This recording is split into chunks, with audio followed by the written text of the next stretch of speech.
3 de este tomo, quiere decir que hay 3 que los que quieran comprar son $16. ¿El libro de qué? Y el que quiera más, ¿Cuál puede, es ese? ¿eh? ¿Qué libro es ese? ¿Qué libro es? Bueno, ya estamos grabando. Bueno, pero este libro de Ireneo, ese Ireneo, le explico quién era. Era discípulo de Policarpo, que era discípulo del apóstol Juan. ¿Alguien usted tiene uno? Ese no.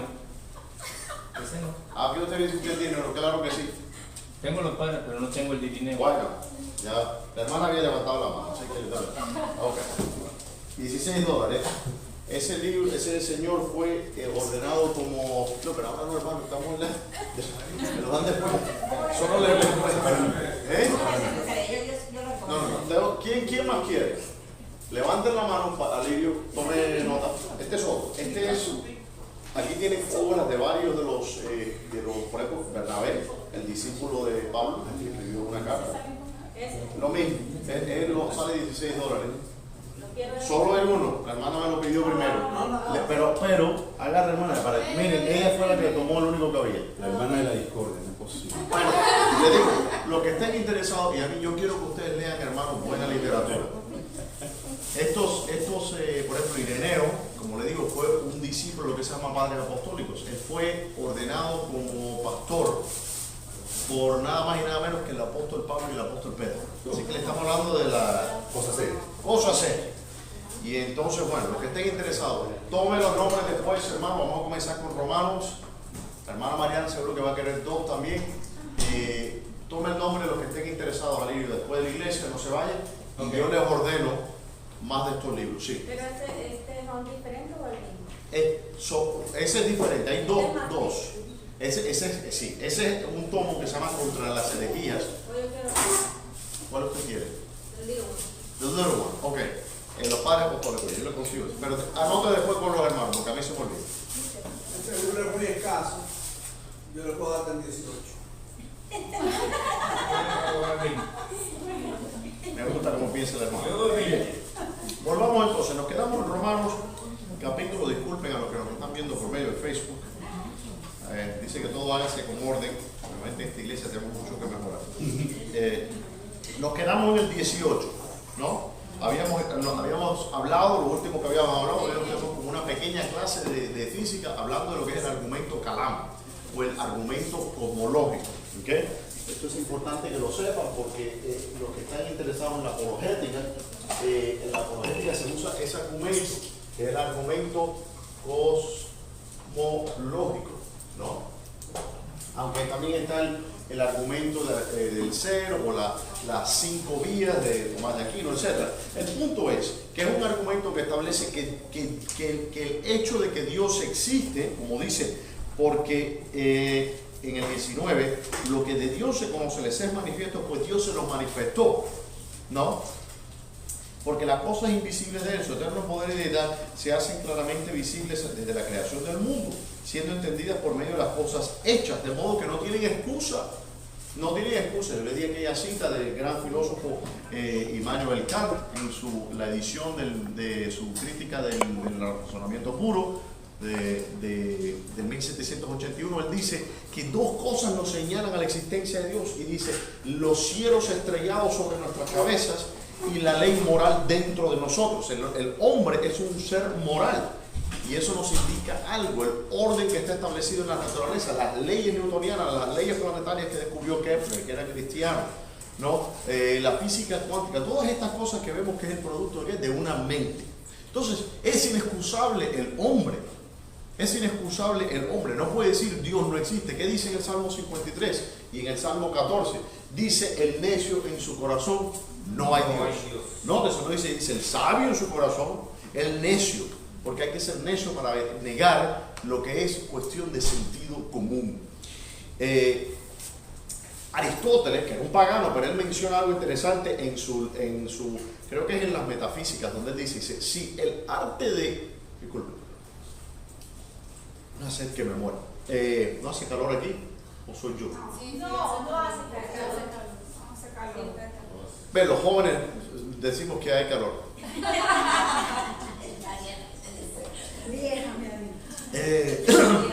Dice Aristóteles, dice, si el arte de la astillería, ¿sabe qué es astillería?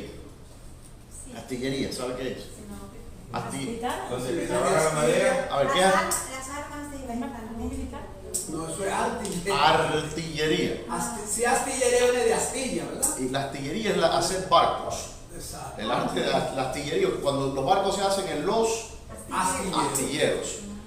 Entonces dice Aristóteles, si el arte de la astillería estuviese en la madera, tuviésemos barcos por naturaleza. ¿Entiende lo que quiere decir eso? Entonces le decimos a los ateos, si el arte de los perros estuviese en las moléculas, tuviéramos perros espontáneamente. Es decir, lo que quiere decir Aristóteles es que la razón, la causa de las cosas no se encuentra en las cosas en sí, siempre hay una causa externa. ¿Okay? Y ahí no podemos ver una causa infinita, una regresión infinita, lo cual es irracional. Finalmente nos encontramos con ¿quién? Con Dios. Y eso es lo que está diciendo Pablo aquí. Dice, porque las cosas invisibles de él, su eterno poder y deidad se hacen claramente visibles desde la creación del mundo, siendo entendidas por medio de las cosas hechas, de modo que no tienen excusa. No tienen excusa. Usted no puede mirar al cielo y el orden que existe en la naturaleza y decir que, eso ocurrió. Del caos es imposible que venga el orden. Pero bueno, no vamos a entrar en eso. Pues habiendo conocido a Dios, es decir, que conocieron de Dios las cosas que Dios les manifestó, que entendieron las peculiaridades de Dios, que entendieron el hecho de que un Dios existe, ¿qué dice? No le glorificaron como a Dios, ni le dieron gracias, sino que se envanecieron en sus razonamientos y su necio corazón fue entenebrecido. Mire qué cosa interesante. Incluso hay una cosa, dice la Escritura, dice que la luz del mundo, la luz que viene, que estaba, dice, en todo hombre que viene al mundo. Dios no dejó a ningún hombre desprovisto de un poquitico de luz para que lo encuentre. Eso de que han sido seleccionados los perdidos y los bendecidos. No, eso es completamente antibíblico. Dios le ha dejado a todo hombre un destello de luz, un poquitico de luz para que encuentre algo de Dios, para que no quede completamente a oscuras. De hecho, voy a buscar, a ver si, porque a lo mejor me están mirando a mí con cara de que soy hereje.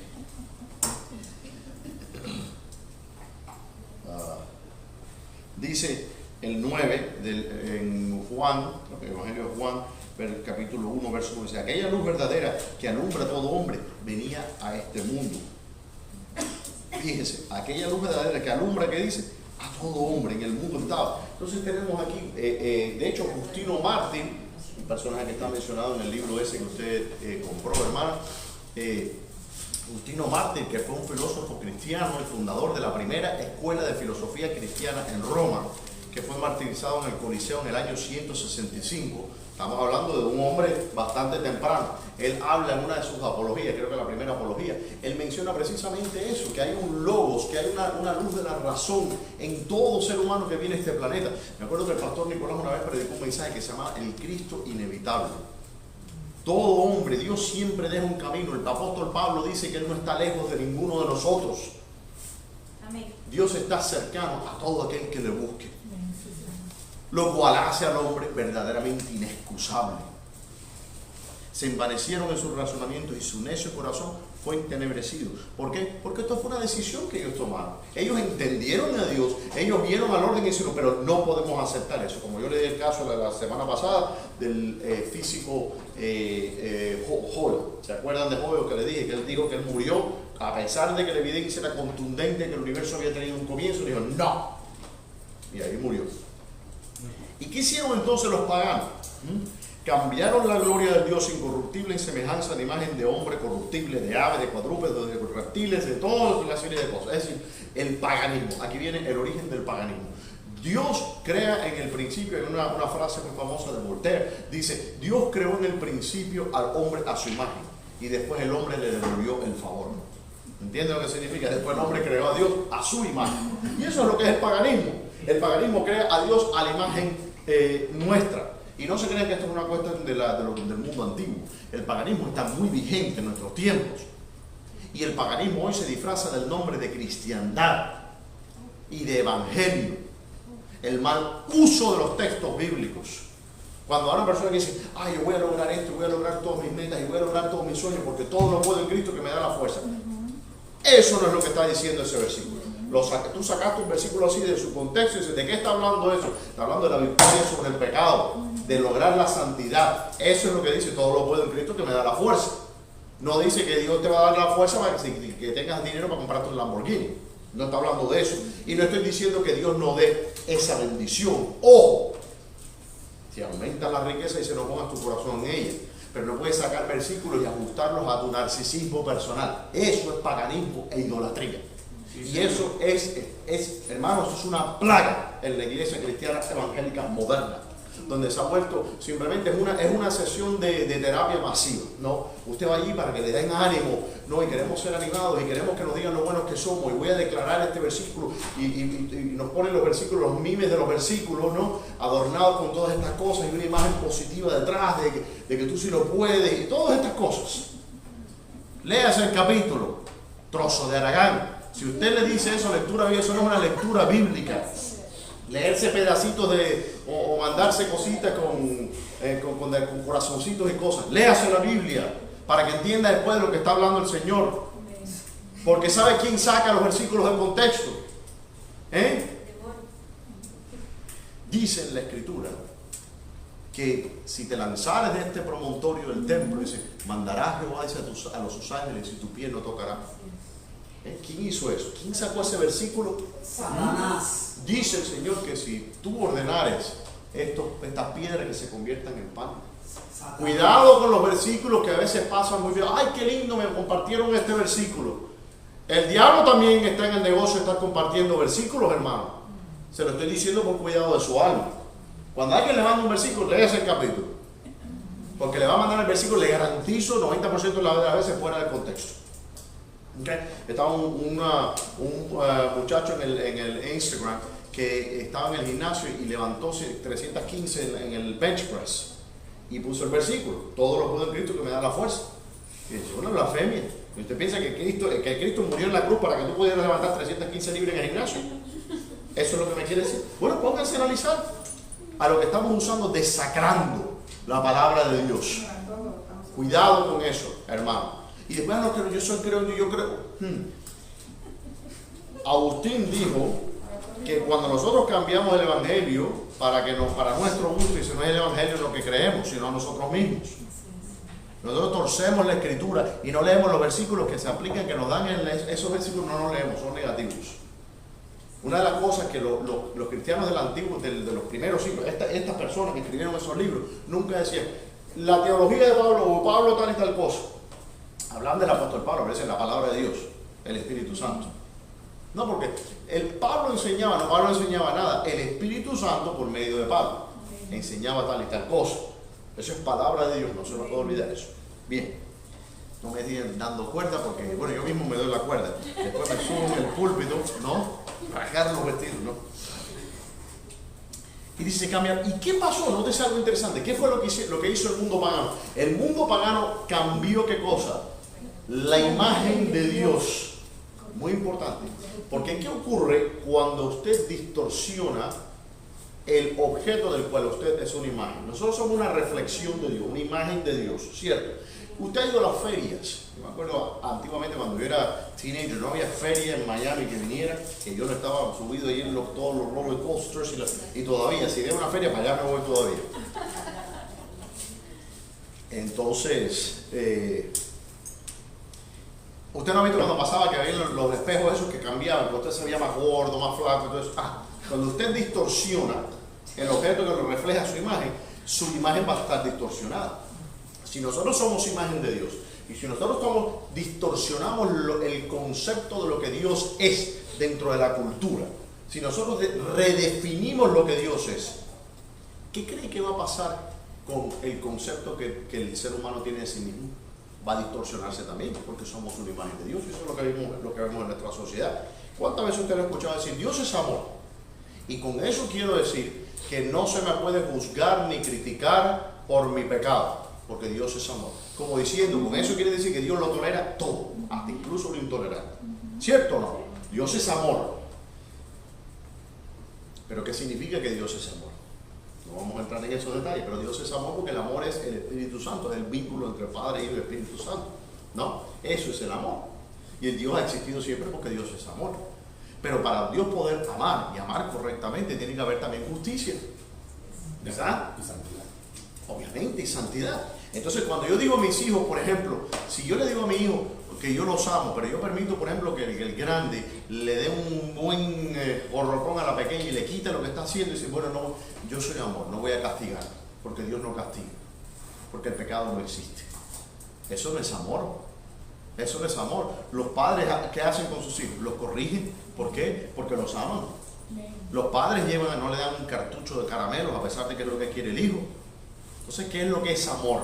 Eso hay que definir lo que ustedes quieren decir con amor. Cuando me dicen, no, Dios es amor, defíneme qué es lo que me quieres decir con eso.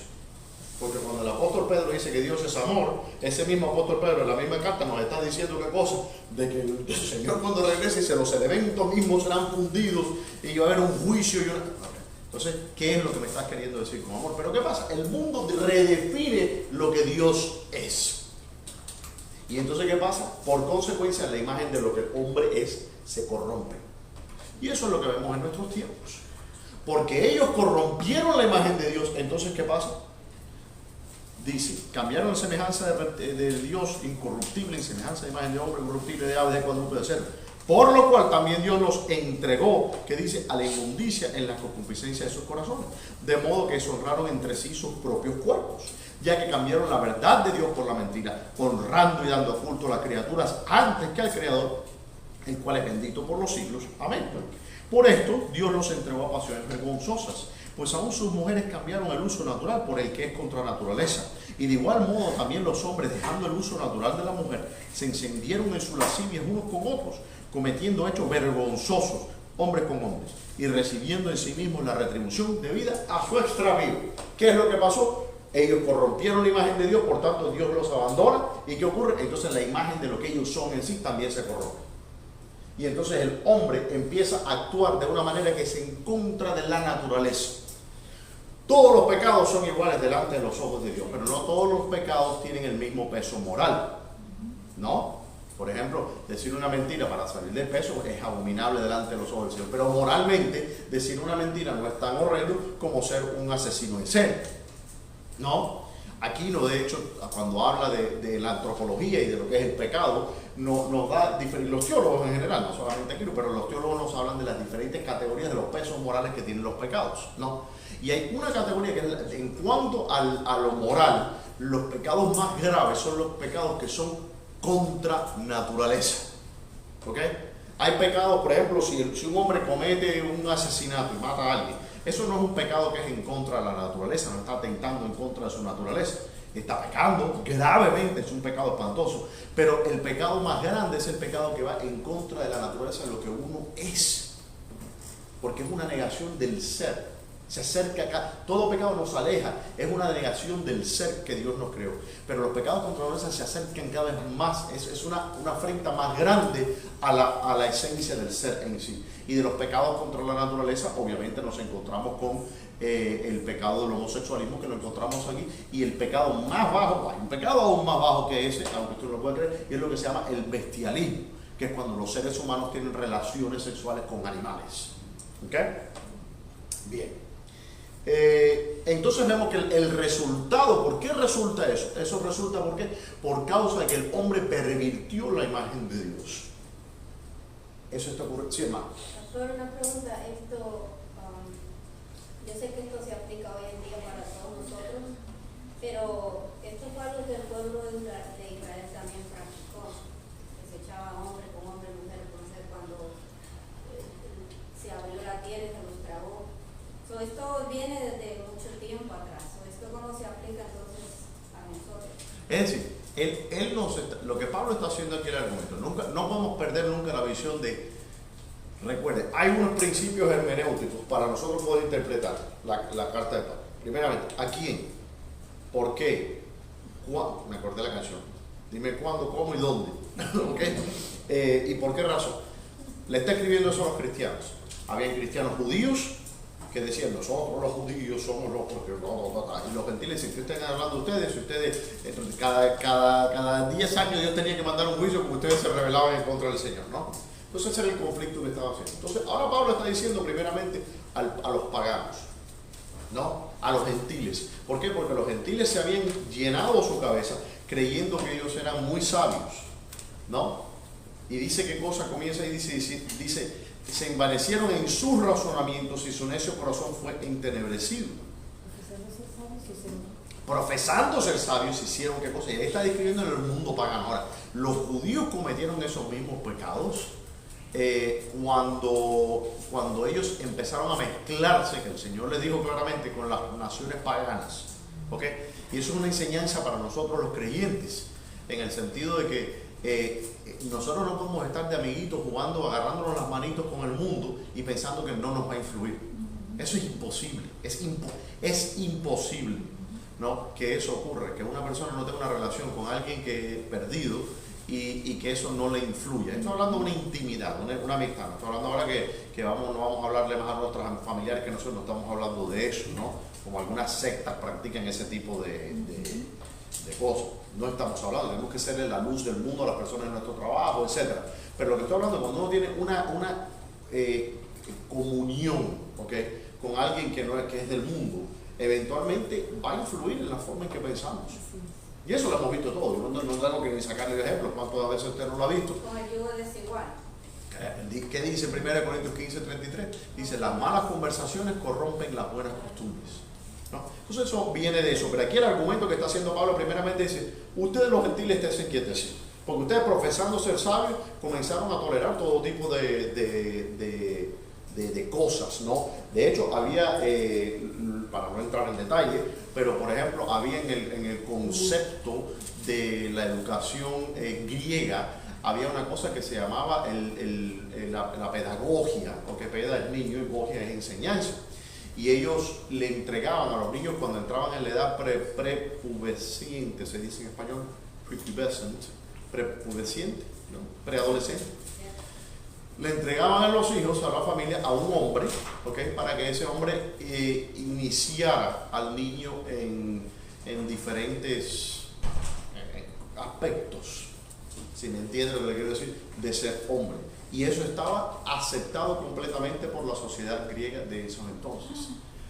Los espartanos, a mí me da curiosidad porque a veces yo veo a los muchachos en el gimnasio que dicen, oh, yo soy un espartano, no sé cuánto. No sé si yo me quisiera identificar con los espartanos. Tienen homosexuales en la vida. Sí. Y la razón era porque a los 7 años, la palabra nuestra agonía, ¿okay? Viene del griego, del agón, y era un periodo, ¿okay? de tiempo donde le quitaban a la madre a los 7 años los hijos de los varones, los que no habían, cuando los niños de los espartanos nacían, si no estaban fuertes, los mataban. Entonces solamente sacaban a los guerreros fuertes. Entonces esos niños a los 7 años se los quitaban a las madres y iban a entrenar con hombres. No se les permitía ver mujeres. Todo el entrenamiento, no se les daba comida, se les daba de golpe. Si ellos querían comer, alimentar, tenían que aprender a robar. Y que Dios los guarde y la Virgen los ampare si los agarraban robando, porque le daban de palos también para... Es decir, si ellos sobrevivían ese periodo de enseñanza que se llamaba el agón, y de ahí viene nuestra palabra agonía. Si ellos sobrevivían eso, entonces estaban hechos y derechos para ser soldados para Esparta.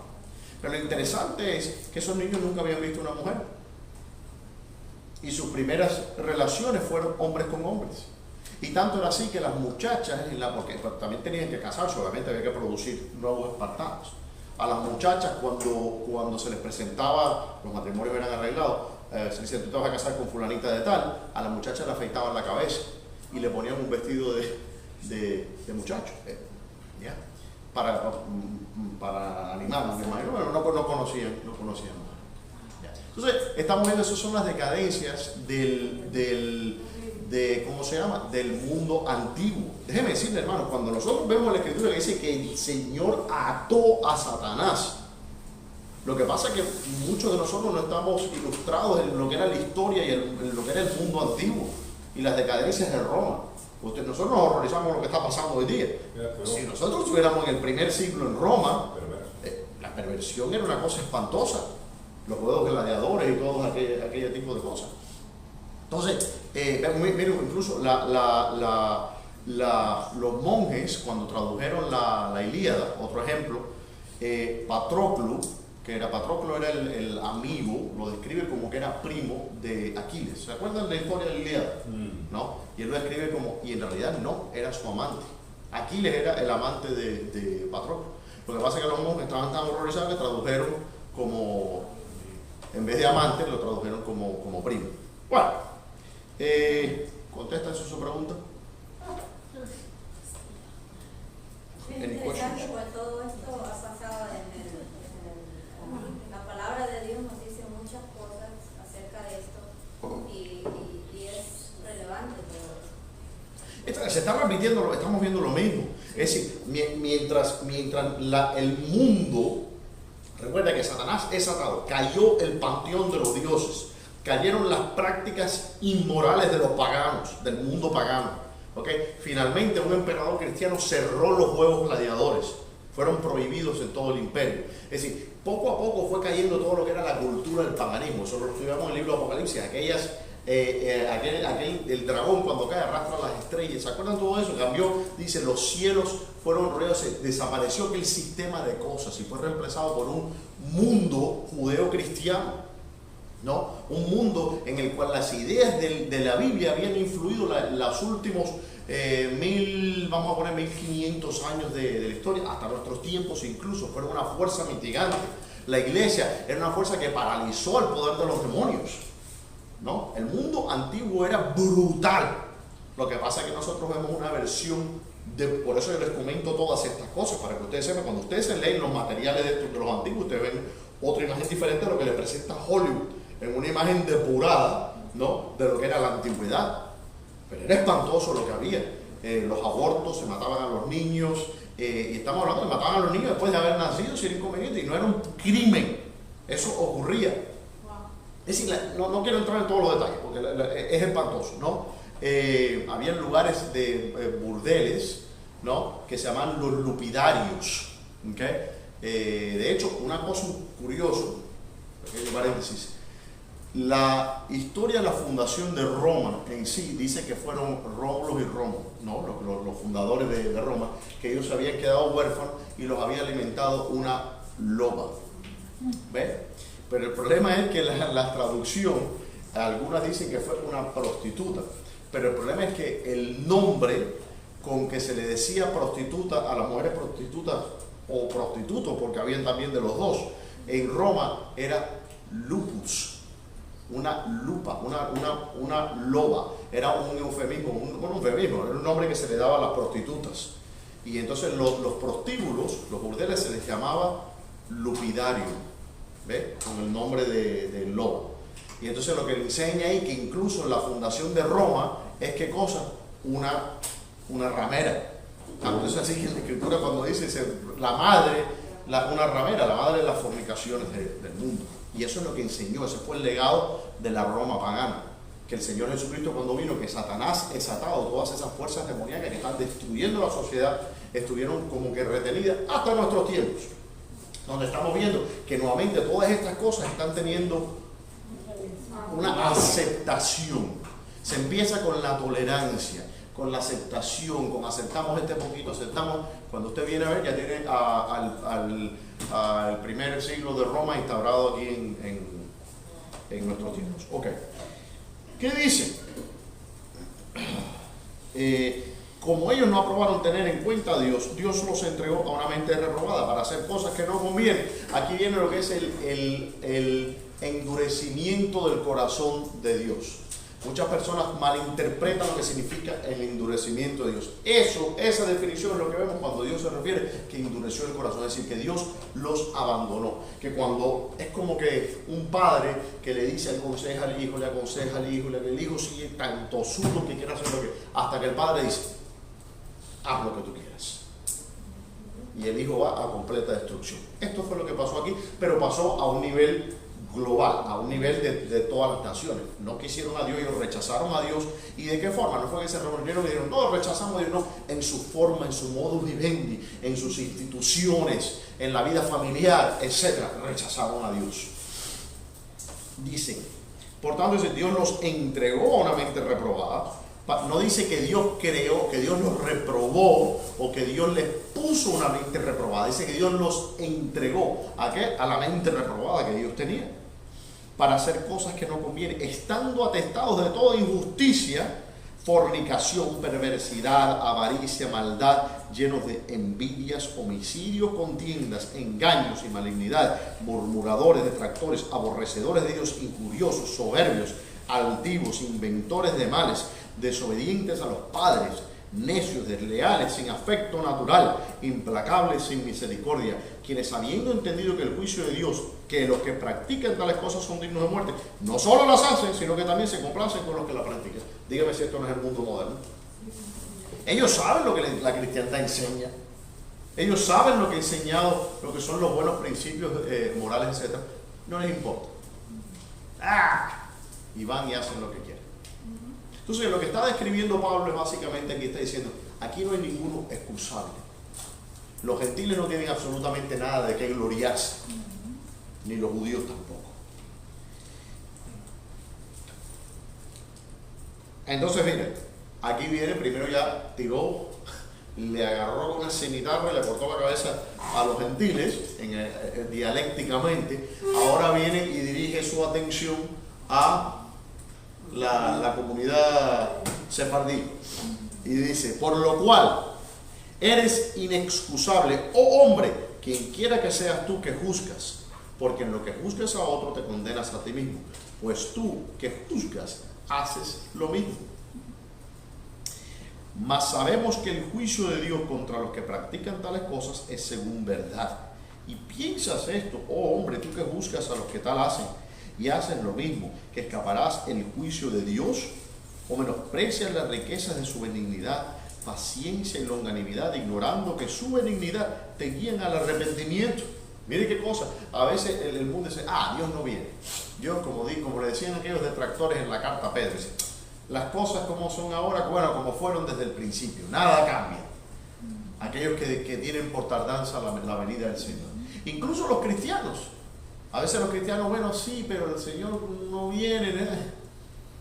Y va a venir, hermano, cuando menos usted se lo espere. Amén. El día que menos, por eso nosotros tenemos que estar listos como aquellas vírgenes sensatas. ¿Se acuerdan de aquellos que estaban con el aceite? Porque usted no sabe cuándo va a venir. Si usted supiera, dice, eso, estoy haciendo un paráfrasis de lo que dice, si usted supiera cuándo el ladrón va a venir, él no viene. El ladrón viene cuando usted menos se lo espera, cuando usted más seguro está. Cuando usted tiene todos sus planes y todo le va bien, ¡boom! Ahí aparece el Señor. ¿Con la muerte? ¿O también la muerte? Sí, bueno, de todas maneras es el Señor, porque cuando usted se muera, ¿a dónde va? Va a la presencia del Señor. Si es un creyente. Claro, sí, eso tiene, exactamente. Si usted tiene que, el Señor viene de una manera o la otra. O Él viene o usted va a Él. Exactamente. Pero va a haber un encuentro con el Señor. Así que están preparados. Amén. Dice, sin menospreciar que todas estas cosas, toda esta paciencia del Señor, Él está esperando a que nosotros nos arreglemos, que nosotros vivamos vida de santidad, que aprendamos, aunque una vez por todas ese contra, a ver si aprenden, a ver si como dice en la parábola que de la iglesia, se acuerda, dice, bueno, voy a echarle un poquitico de abono. Se acuerda que no me acuerdo, el labrador le dice al dueño, dice, no la corte, vamos a echarle abono, vamos a ver si a lo mejor un poquitico, vamos a darle otro año, Señor. Y yo me imagino al Señor Jesucristo diciéndole eso al Padre. Diciendo, no, vamos a probar, vamos a mandar este avivamiento, vamos a mandar al misionero tal, vamos a ver si la gente llega al arrepentimiento. Pero por tu dureza y por tu corazón no arrepentido, atesoras para ti mismo ira para el día de la ira y de la revelación del justo juicio de Dios, el cual pagará a cada uno conforme a sus obras. Ahora, yo quiero que paremos aquí, porque el tema de las obras es también un tema central en el libro de Romanos. Y debe ser un tema central en la vida del cristiano en general. Pero lástima, recuerden, todas las herejías, hermanos, son una cuestión de énfasis. ¿Entienden lo que estoy hablando? Todas las herejías, me dice Mariana que no me entendí. Todas las herejías son cuestión de énfasis. Énfasis, efectivamente. Es el punto. Que todas las herejías son un problema de, no de que estamos bien, sino una cuestión de énfasis. ¿Okay? La herejía nestoriana, ¿qué es lo que trataba de hacer Nestorio? Nestorio muy piadosamente, él quería, no, es que el logos es tan santo, tan puro, que ¿cómo puede el logos habitar en un hombre? Entonces, ¿qué hizo? Dividió a Cristo en dos naturalezas, con buenas intenciones, pero cometió una herejía. Entonces, la cuestión es una cuestión de énfasis. Él enfatizó demasiado la divinidad de Cristo para detrimento de él. Y después Eutico hizo exactamente lo mismo. No quedó nada de la humanidad. Toda la humanidad fue absorta en la divinidad de Cristo. Entonces, aquí vemos exactamente lo mismo. En la enseñanza moderna de la fe, se hace un énfasis en, y esto tengo que decirlo cuidadosamente antes de que después me quieran linchar o acusarme de pelagianista o de lo que, como cualquier otro término que les guste anunciar a las personas.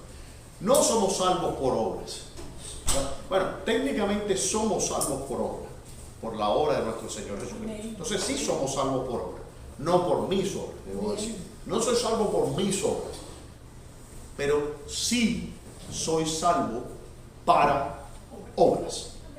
Entonces a mí en la pregunta, por ejemplo, que siempre a mí las preguntas modernas, y eso lo estuvimos hablando cuando estuvimos hablando de la clase de, ¿qué clase era? Ya ni me acuerdo. Tengo que hablar con mi psiquiatra de eso, ¿no? Creo que era la clase del bautismo o algo de eso. A mí me incomoda muchas veces. No, estamos hablando del libro de Hebreos capítulo 6. Una de las cosas que me incomoda es que una persona hace una pregunta, formula la pregunta, y es que la respuesta está forzada a ser formulada en términos de esa pregunta, ¿no? Por ejemplo, si yo le digo, ¿se puede perder la salvación? Si alguien dice, ¿se puede perder la salvación? Bueno, es que eso es un concepto moderno. ¿Qué significa eso? Si yo le hubiera preguntado a Pablo, ¿se puede perder la salvación? Él no entendería lo que yo estaba preguntando. Es como que yo le digo a este hermano, le digo, ¿a dónde fue usted ayer, hermano? Bueno, ella, ¿cómo va a responder esa pregunta? Porque a lo mejor ella no fue a ningún lado ayer, pero ya la pregunta está limitando lo que se va a responder. ¿Ves? Entonces, pero sí se puede perder la salvación. Porque dice la Biblia, Alelio, gracias. El que perseverare hasta el final, ese será salvo. Si yo estoy en el camino y me detengo no se puede perder. Bueno, pero la pregunta es la siguiente. Entonces, ¿qué clase de salvación era que tan fácilmente se pierde? ¿No? Yo entiendo lo que usted está preguntando, ¿ok? Y la pregunta yo la franqueara de otra manera, pero no quiero entrar en eso porque no es el tema. Pero más respuesta dentro del contexto moderno que estamos hablando. No, la salvación no se puede perder, porque la salvación, a ver, ¿cómo le explico? No depende de mí. podemos dejarlo para después, no hay problema. Vamos a dejarlo para después. Pero básicamente no significa, vamos a decir que un cristiano, le tengo que dar un ejemplo concreto, un hermano, un cristiano por ejemplo que está alejado del Señor y que está en desobediencia, ¿ok? No podemos decir que esa persona no va a ser salva. ¿Ve? No podemos decir que porque entonces la salvación está condicionada en mi habilidad o falta de habilidad de obedecer ciertos preceptos o leyes, etc. Lo cual era el problema con el que empezamos para empezar, porque si hubiéramos podido obedecer la ley, entonces no habría falta de eso, ¿no? Entonces, en ese sentido, no. La pregunta más matizada sería, ¿se puede rechazar la salvación? Y ahí es donde yo entro que digo que sí, pero eso ya es otro tema, pero vamos a hablarlo más después si usted quiere cuando terminemos este. Ok, entonces la cuestión de las obras, vemos el énfasis en la teología moderna, la teología moderna post reformada, el énfasis es en la gracia. En la gracia, la gracia. Amén, sí, gloria a Dios. Pero es que la gracia tiene un objetivo, la gracia tiene una intencionalidad, una dirección, un propósito. Dios no me salvó para salvarme. Dios me salvó para hacer una piedra santa viva dentro del templo de Dios, para cumplir una función. Entonces no podemos decir que la función de esa salvación sea ajena o menos relevante a la salvación. No sé si me entiende lo que le quiero decir. Es como un muchacho va a la universidad a estudiar, qué sé yo, medicina, y se graduó con su título y está orgulloso y cuelga el título en la pared y se va a dormir.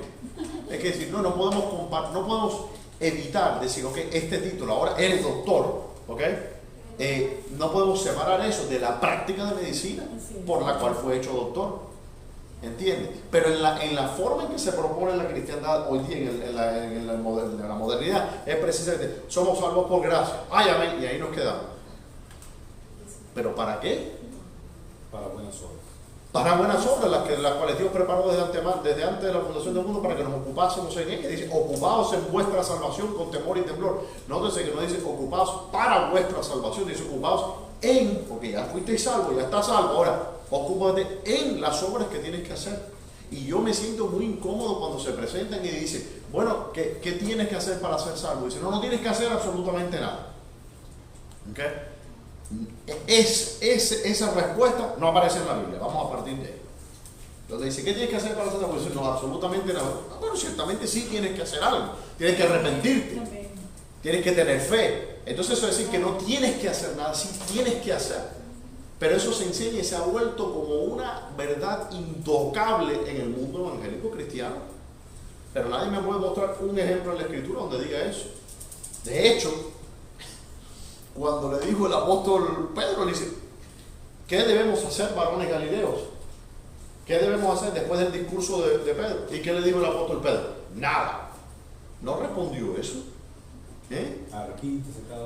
Arrepíntese cada uno y bautícese, invocando el nombre de Jesús para remisión de los pecados. Entonces sí había que hacer algo, ¿no? Había una condición. Nosotros no creemos en la salvación incondicional. La salvación es bien condicional y depende de la respuesta de la persona. El evangelio se presenta, pero el evangelio no viene y se presenta como si fuera una bomba atómica. Usted puede recibirlo o no recibirlo. El Señor está llamando a la puerta, el Señor está tocando la puerta, pero usted puede abrir o no abrir la puerta. Vemos en el libro de Cantar de los Cantares qué pasó con la doncella. ¿Se acuerdan en el capítulo 3 del libro Cantar de los Cantares? Él tocaba, el Señor estaba tocando. Yo se le voy a salir en cámara, pero descríbanse para los que están en la cámara.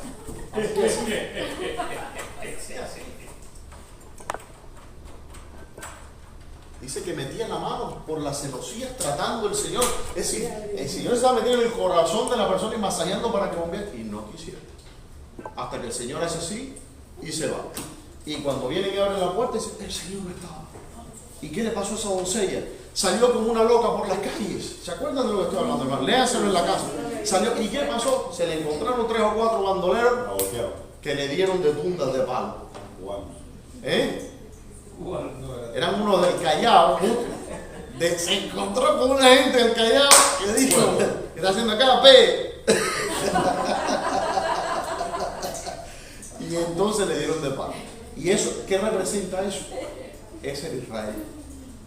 Israel que estuvo el Señor, oh Jerusalén, Jerusalén, tú que matas a los profetas y apedreas a los que a ti te son enviados. Dice, ¿cuántas veces? Esto lo está diciendo ¿quién? Jehová. ¿Cuántas veces, cuántas veces dice, como la gallina, juntar a sus polluelos?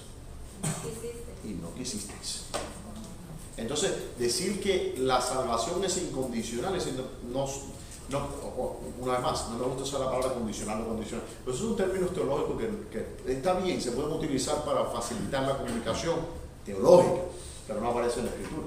Lo que estamos viendo es que había una condición, la condición de decir, como Abraham, que es el padre de la fe, ¿qué fue lo que dijo? Heme aquí. El carcelero de Felipe dijo, ¿qué debo hacer? ¿Y qué le respondieron ellos? Nada. Algo tienes tienes que hacer, ¿no? ¿Qué harás tú con Cristo? No puedes ser neutral. ¿Se acuerdan de eso? ¿Qué harás tú con Cristo? No, nada. ¿Cuántos de ustedes, levanten la mano por curiosidad mía, las estadísticas, yo me la paso corriendo estadísticas de la calle? ¿Cuántos de ustedes han escuchado que dice usted no tiene que hacer nada para ser salvo? Ah, sí, claro. ¿Cuántos lo han escuchado? Yo he escuchado eso. Eso no es cierto. Léanse la Biblia. Muéstrame un versículo donde un apóstol, el Señor Jesús o alguien dijo no tienes que hacer nada para ser salvo. Yo entiendo lo que quieren decir, pero es problemático enseñar eso porque eso conlleva a problemas. Hay personas que han muerto y han vivido vidas desastrosas. Yo estoy hablando de personas que le digo, ejemplos que conozco, que han vivido vidas desastrosas, que yo sé que esa persona no puede estar, no sé, no voy a juzgar, pero muy dudoso de que esté en el cielo. Y me han dicho, bueno, pero recibió al Señor Jesús como su Salvador. ¿Sí? ¿Qué significa recibió? Recibió una declaración verbal, emocional. Pero, Ay, mamá. Sí, no. Lo que quise decir fue, hermano, que sí cuenta, pregúntame. pero, todo aquel que confesare con su boca que Jesucristo es el Señor será salvo. No, dígalo bien. Y creyeres. Y creyeres Ah, en su esa es la corazón. parte. Todo el que no nos quedamos en que confesare con su boca y creyere con su corazón será salvo. Pero vale, y si creyó. Y vale, pero ¿qué significa creer? A ver, y si una persona está muriéndose y en ese ratito la misericordia del Señor lo alcanza y se arrepiente, ¿qué pasa? Va al cielo. A eso me refiero. No, pero eso es muy diferente de lo que estamos hablando. ¿Qué puede hacer? ¿Qué cree? Cree, porque en el momento se arrepiente, cree. Si yo le digo, ok, vamos a decir, yo creo intelectualmente, yo sé que el Señor Jesucristo es el Rey de Reyes, el Señor de Señor que resucitó. Amén, sí, yo creo todo esto. Y entonces cuando salga aquí, en vez de ir para mi casa, voy a irme a la otra familia que yo tengo por al lado, ¿no? A Juanita con los otros muchachos, y le miento a mi esposa y le engaño. Pero yo creo en el Señor Jesucristo. Usted la es falacia. Pero lo que quiero demostrarles es, y entonces después yo salgo y me voy para un bar, ¿no? O me fumo una, qué sé yo, una marihuana. Y después vengo y les predico a ustedes en el... Pues está viendo cochinadas en el celular. Pues estoy viendo cochinadas en el celular, ¿no? Y entonces, es decir, el ejemplo que le estoy dando es que el creer no es solamente una Confesión. intelectual. Es decir, claro, dice, los demonios también creen y tiemblan. Pero el creer que estamos hablando, el creer del cristiano, es también un obrar. ¿Entiendes? No podemos decir, la fe sin obras es muerta. Eso es lo que no queremos entender. La fe sin obras es muerta. No es simplemente decir que yo creo, pero ¿dónde están esos los resultados en la vida de la persona? Son la evidencia de la conversión. Son la evidencia de la conversión. Claro. Entonces, y no estoy diciendo Porque incluso, no puedes mostrar la fe, pero sí puedes mostrar las evidencias. y puede una persona incluso pecar, ¿ok? Pero hay un conflicto interno. No puede decir, dice el que practique el pecado. Una persona no puede vivir practicando el pecado, ¿entiendes? Y decir que es cristiano. Eso es simplemente irreconciliable. Entonces, que puede pecar, sí, ¿no? Que un hombre puede, por ejemplo, engañar a su mujer y con un momento determinado, por ejemplo, cometer adulterio y pecar, sí. Pero ese hombre enseguida el Espíritu Santo te redarguye y tú te arrepientes, vuelves al Señor y dices, Señor, ¿qué he hecho? He pecado contra el cielo y contra ti. Y se vas corriendo nuevamente a tu Padre. Eso es un alma que salva. ¿Entiendes lo que les quiero decir? Sí. Pero lo que se enseña hoy día, lo que pasa hoy día por cristiandad, es que viven la vida como les da la real gana. Y se creen, ¿sabes? De boca son, de boca creen, nada más creen de boca. Pero en los corazones. Primero acá y después acá. Damos primero. Hermano, yo creo que nosotros tenemos que tener un propósito. Nosotros aceptamos a Cristo, venimos al Señor, ya nuestra vida cambia totalmente cuando nosotros tenemos el Espíritu Santo en nosotros. Ya yo no voy a ser igual. El propósito mío, ¿cuál es mi propósito de estar en esta tierra? Porque yo estoy acá. Tenemos que tener claro cuál es nuestro propósito. Y la vida de nosotros va a ser, en el Evangelio va a ser diferente.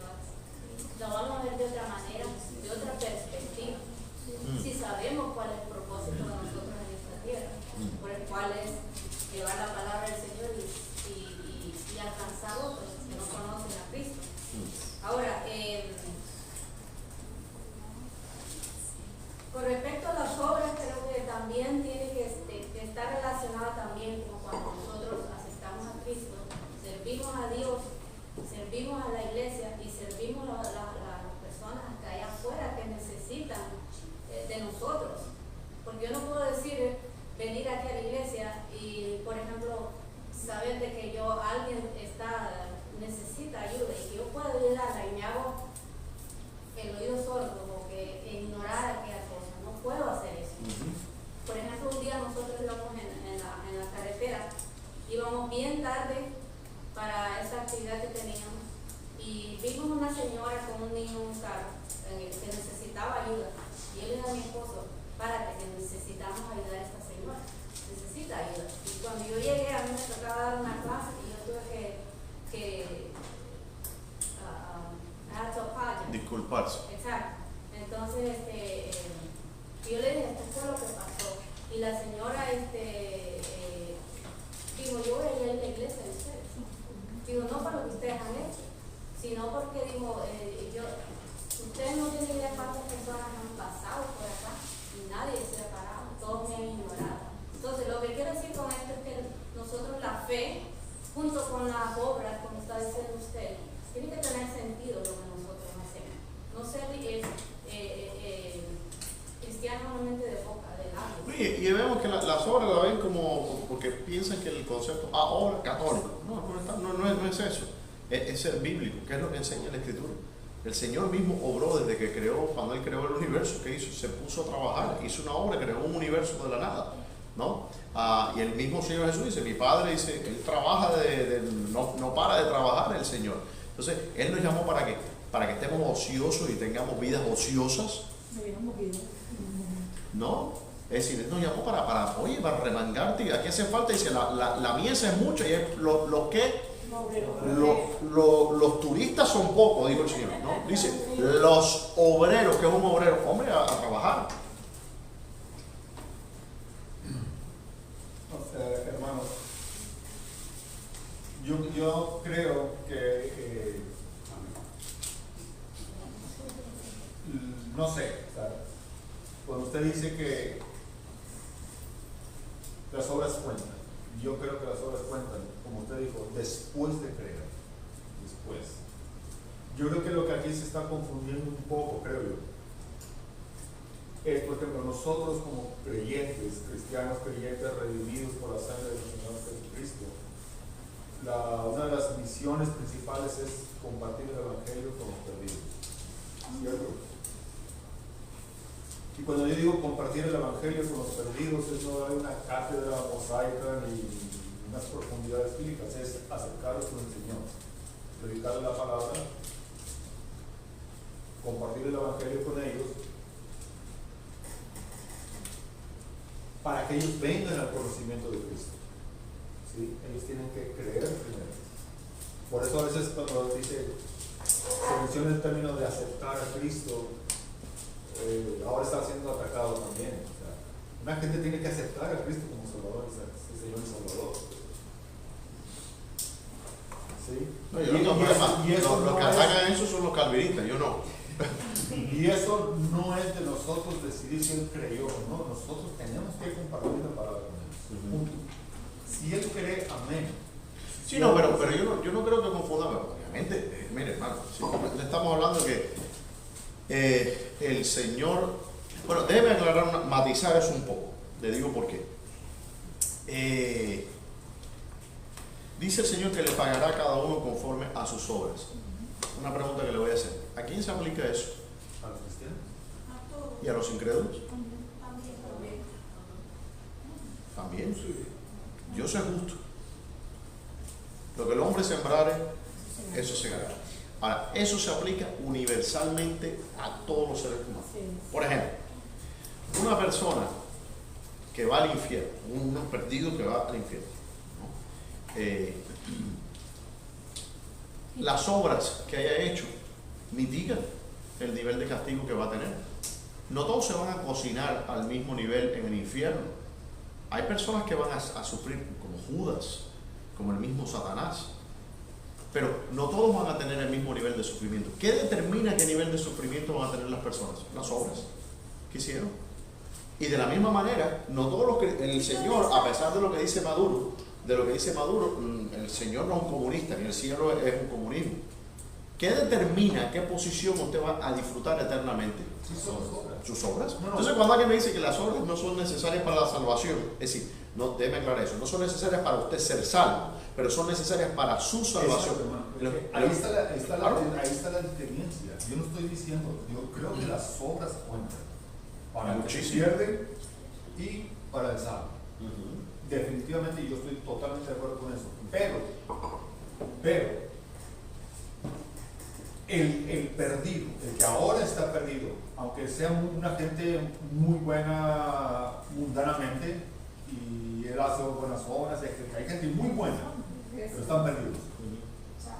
Y ellos van al infierno. Y yo creo, como usted dice, yo creo que ellos van a tener un castigo más liviano, entre comillas, que por lo que yo he leído, ningún lugar del infierno es agradable. O sea, van a hacer sufrimiento igualmente. A lo que yo digo es, nosotros, los creyentes, que vamos a evangelizar, porque debemos evangelizar, es compartirles el evangelio. Y ellos tienen que venir, como dijo la hermana, dice, creer. Sí. ¿Sí? Y creer en su corazón. Pero creer, le explico por qué creer es un problema, porque creer no es nada más que recibir intelectualmente. Hermano, pero eso no lo determinamos nosotros. No entiendo lo que está hablando. Hermano, es que está hablando, si uno perdido, yo como yo lo entiendo intelectualmente o espiritualmente, o si yo estoy perdido, ¿cómo se acerca usted o cómo nos acercamos nosotros al perdido? La enseñanza del Evangelio. Pero no entiendo cuál es el punto que está haciendo, hermano. Hermano, es que usted está diciendo, es que intelectualmente eso no sirve. Yo no dije que no servía intelectualmente. Yo dije, obviamente usted tiene que entender, porque el Señor mismo, Felipe le dijo al eunuco, dice, entiende lo que lee. Entonces, obviamente hay que entender el Evangelio. Si el Evangelio no tiene sentido, no se puede entender. Por entender. eso el evangelista lo tiene que mostrar al perdido el Evangelio lo más claro y entendible para él. ¿Sí? Y él tiene que hacer una decisión respecto a eso. Sí. Ahora, si él dice, bueno, yo sé que hay gente que no le gusta que compartir que le haga oración, entonces, bueno, usted tiene que creer esto para ser salvo. ¿Cierto? Sí. Entonces, si él dice, ok, creo, yo no tengo que meterme en su mente si lo creyó intelectual o no intelectualmente. Pero ¿quién ha dicho eso? Yo no sé si, yo no soy Dios, yo no sé si usted es salvo. Yo le puedo decir si yo soy salvo, porque el Espíritu Santo dice, da testimonio a vuestro espíritu y que sois hecho hijo de Dios. Yo no voy a poner en mi mano, ahora, si usted me pregunta, yo estoy convencido con cierta tolerancia de que el hermano Javier es salvo, pero no voy a poner mi mano en el fuego por el hermano Javier, porque yo no sé. Claro. ¿Me entiende lo que quiero decir? Tú no sabes si uno es salvo, pero no sabes si los demás son salvos. Yo no sé. Entonces, ahora, si volvemos a lo mismo. No, pero es que eso no nos toca decidir eso ni pensar. Pero pero lo que no. dice el pastor es que sí debemos decirlo, porque hay personas que creen que el conocimiento de la salvación es suficiente. Sí. Entonces, lo que tenemos que hacerlo no es juzgar, porque el apóstol Pablo mismo dice, examinaos a vosotros mismos, a vosotros, no a los demás. No hay que juzgar a los demás, pero sí que advertirles, que lo que dice el pastor, de que ese conocimiento que acabas de compartir o tienes durante mucho tiempo, tiene que ser. Por eso nosotros, cuando uno comparte el Evangelio. Pero hermano, lo que estamos hablando es de evangelismo, no es el tema que estamos hablando. Claro. Cuando uno le comparte el Evangelio a una persona, le comparte el Evangelio a la persona. Y punto. Entonces a la persona, fíjese, le hago una pregunta. ¿Cuántas personas nosotros nos hemos evangelizado en la calle que han aceptado al Señor Jesucristo? Y han aceptado de boca, han hecho una profesión de boca de que el Señor Jesucristo. Si yo cuento, no voy a contar todo lo que me ha pasado. ¿Cuántas de esas personas han puesto un pie en la iglesia? Incluso después de haber prometido que iban a venir a la iglesia. ¿Cuántas de esas personas, después de haber hecho esa declaración, de boca para afuera, fueron salvas? No lo sé. Dudo que muchas. Porque, ¿qué pasa? Dice, no seáis oidores olvidadizos, ¿no?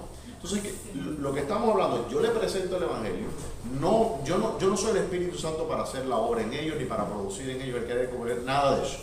Yo le presento el Evangelio. Ahora, si esa persona creyó de verdad, porque la fe produce obras. ¿Ven? Ok.